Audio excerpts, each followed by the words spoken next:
Welcome back. आज बात करेंगे सारा, अर्जुन और जाह्नवी कपूर के बीच चल रही उस चर्चा की जो इस वक्त इंडस्ट्री में काफ़ी वायरल हो रही है। मामला जुड़ा है संजय लीला भंसाली की अपकमिंग फिल्म मधुबाला से। काफ़ी समय से ये खबरें सामने आ रही हैं कि एसएलबी मधुबाला जी की लाइफ पर बेस्ड एक बड़ा प्रोजेक्ट प्लान कर रहे हैं और अब इसकी कास्टिंग को लेकर जबरदस्त बज़ बना हुआ है। कई सालों से जाह्नवी कपूर का नाम इस फिल्म के साथ जोड़ा जा रहा था। इसकी सबसे बड़ी वजह ये थी कि अपने शुरुआती इंटरव्यूज़ में जाह्नवी ने खुद कहा था कि अगर कभी मधुबाला जी पर बायोपिक बनती है तो वो उस किरदार को निभाना पसंद करेंगी। तभी से लोगों ने ये मानना शुरू कर दिया था कि शायद वो इस रोल के लिए परफेक्ट चॉइस हो सकती हैं। ऊपर से जाह्नवी काफ़ी टाइम से संजय लीला भंसाली के साथ काम करने की कोशिश भी कर रही हैं। अगर आपको याद हो तो जिस दौर में दीपिका पादुकोण लगातार एसएलबी के साथ बड़ी फिल्में कर रही थीं, उसी समय आलिया भट्ट भी भंसाली कैंप में एंट्री लेने की कोशिश कर रही थी, क्योंकि सभी जानते हैं कि एसएलबी की फिल्मों का करियर पर बहुत बड़ा असर पड़ता है। अब उसी रास्ते पर कहीं ना कहीं जाह्नवी कपूर भी आगे बढ़ना चाहती हैं। बीच में करण जौहर की फिल्म तख्त में जाह्नवी को एक बड़ा पीरियड ड्रामा रोल मिलने वाला था। उस फिल्म से उन्हें वैसा ही ग्रैंड प्रेजेंटेशन मिल सकता था जैसा दीपिका को बाजीराव मस्तानी और पद्मावत जैसी फिल्मों में मिला, लेकिन बाद में तख्त शेल्फ हो गई और पूरा प्लान रुक गया। अब हालात ऐसे हैं कि जाह्नवी और करण जौहर के रिश्ते भी पहले जैसे नहीं रहे। उन्होंने धर्मा की टैलेंट एजेंसी भी छोड़ दी है। इसलिए अगर तख्त दोबारा शुरू भी होती है तो ये जरूरी नहीं कि जाह्नवी को फिर से वही मौका मिले। इसके बाद जब मधुबाला प्रोजेक्ट की खबरें बाहर आईं तो जाह्नवी की टीम ने इस रोल के लिए काफ़ी लॉबिंग शुरू कर दी। सोशल मीडिया पर भी ऐसे कई पोस्ट देखने मिले जिनसे ऐसा लग रहा था कि शायद उनका नाम सीरियसली कंसीडर किया जा रहा है, लेकिन एसएलबी की तरफ से कभी कोई ऑफिशियल हिंट नहीं आया। फिर कुछ समय बाद साइन पल्लवी का नाम भी सामने आया, लेकिन अब कई रिपोर्ट्स में दावा किया जा रहा है कि सारा अर्जुन इस रोल की सबसे मजबूत दावेदार बनकर उभरी हैं। बताया जा रहा है कि एसएलबी इस फिल्म के लिए एक फ्रेश फेस चाहते हैं और सारा उस क्राइटेरिया में फिट बैठती हैं।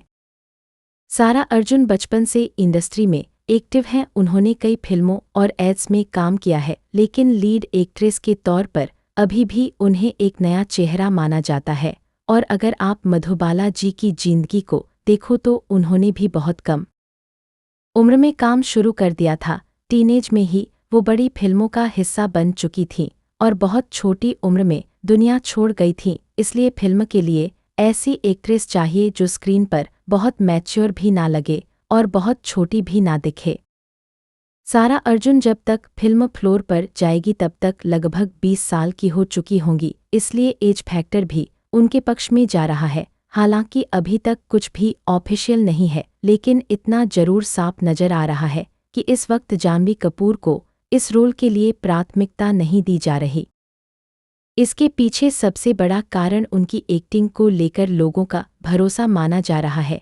जाह्नवी ने काफ़ी फिल्में की हैं, लेकिन अब तक ऐसा कोई दमदार परफॉर्मेंस नहीं आया जिसने ऑडियंस को पूरी तरह कन्विंस किया हो। और मधुबाला जैसी फिल्म बहुत बड़ा प्रोजेक्ट होगी। सेट्स, कॉस्ट्यूम्स, विजुअल्स सब कुछ हाई लेवल का होगा। ऐसे में किसी ऐसे एक्टर को लेना जिसके ऊपर ऑडियंस पूरी तरह भरोसा ना करे, वो मेकर्स के लिए रिस्की फैसला बन जाता है। एक और बात जो लोग लगातार उठा रहे हैं वो है स्क्रीन प्रेजेंस और फेशियल फीचर्स। कई लोगों का मानना है कि पुराने दौर की एक्ट्रेस को निभाने के लिए नेचुरल एक्सप्रेशंस बहुत जरूरी होते हैं। अगर चेहरे पर फिलर्स या ज़्यादा कॉस्मेटिक बदलाव साफ नजर आए तो पीरियड कैरेक्टर ऑथेंटिक नहीं लगता। कई एक्टर्स कहते हैं कि फिलर्स या बोटॉक्स उनका पर्सनल चॉइस है और वो बिल्कुल सही बात है, लेकिन एक्टिंग में चेहरे के एक्सप्रेशंस बहुत मायने रखते हैं। कैमरे पर छोटी छोटी मसल मूवमेंट्स भी इमोशन दिखाती हैं। अगर वही नेचुरल फील कम हो जाए तो परफॉर्मेंस फ्लैट लगने लगता है। भूमि पेडनेकर का उदाहरण भी लोग इसी चर्चा में दे रहे हैं। पहले उनके फीचर्स काफ़ी नेचुरल माने जाते थे और अलग अलग रोल्स में वो आसानी से फिट हो जाती थी, लेकिन बाद में जब उनके लुक्स में बदलाव नजर आने लगे तो कुछ लोग कहने लगे कि अब वो हर किरदार में वैसी ऑथेंटिक नहीं लगती जैसी पहले लगती थी। इंडस्ट्री के कई फिल्ममेकर्स भी इस बारे में खुलकर बात कर चुके हैं कि आजकल यंग और नेचुरल फेस ढूंढना मुश्किल होता जा रहा है, क्योंकि बहुत कम उम्र में ही लोग फिलर्स और कॉस्मेटिक ट्रीटमेंट्स की तरफ जा रहे हैं। लेकिन एक्टिंग में नेचुरल एक्सप्रेशन बहुत बड़ा फैक्टर होता है।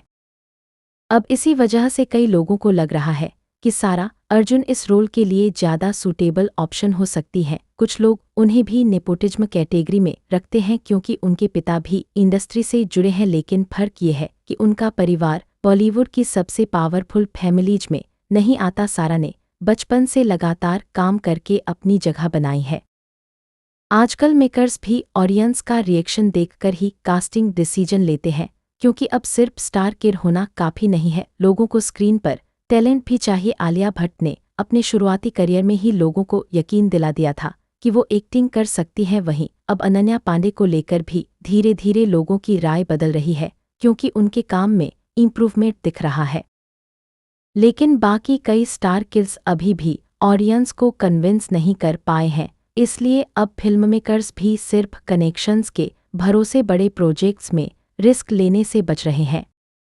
तो फिलहाल सारी चर्चा इसी बात पर टिकी हुई है कि आखिर मधुबाला के रोल के लिए फाइनल नाम किसका होगा। क्या सारा अर्जुन सच में ये फिल्म हासिल कर लेंगी या फिर कहानी में कोई नया ट्विस्ट आएगा? कमेंट करके जरूर बताना कि इस आइकॉनिक रोल में आप किसे देखना चाहते हो। वीडियो पसंद आई हो तो लाइक, शेयर और चैनल को सब्सक्राइब